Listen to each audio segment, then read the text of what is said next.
महाप्रभु श्री जगन्नाथ लीला जेतिकी अभूत सेतिकी मनमताणिया यार शब्दकोश। श्रीक्षेत्र सह जड़ित अनेक इतिहास और परंपरा रही जार नामकरण पछरे अनेक विचित्र कथा मान शुणा मिले। ए सबु शब्दावली और इतिहास भितरु आज जानिबा पुरी गजपति बाबद रे सम्यक कथा। कहीं पुरी राजा को गजपति बोली संबोधन करा जाए।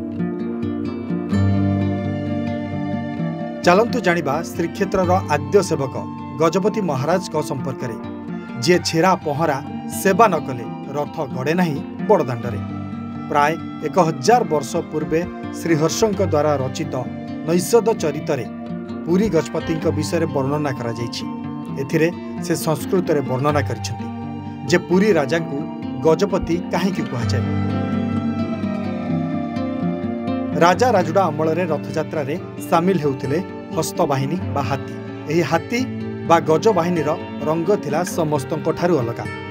इतिहास पृष्ठ रे वर्णित तथ्य अनुसार एही हाथी कुआडे श्वेत रंगर थिले। उत्कल प्रदेश रे आगुरु विराट हस्ती बा हाथी सेना थिला जहां को गंध गज भावे नामित करा जायतिला। कुहा जाय जेउ हाथी मथारे मोती बा गजमुक्ता थाए तांको गंधगज बोली कुहा जाय। श्रीहर्ष वर्णना करिसेंति से कालर हाथीकर मथारे मोती थिला।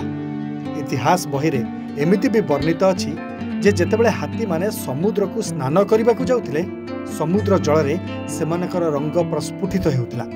एते बड़ बा विशाल हाथी सेना अखंड भारतर कौनसी राजांक पाखरे नथिला जहा उत्कलर राजांक पाखरे थिला। एही हाथी माने भी रथ टाणारे नियोजित होई निज सेवा प्रदान करुथिले। सेथिपई उत्कल प्रदेश राजा को गजपति आख्या प्रदान करा जायछि। ब्यूरो रिपोर्ट समाज लाइव।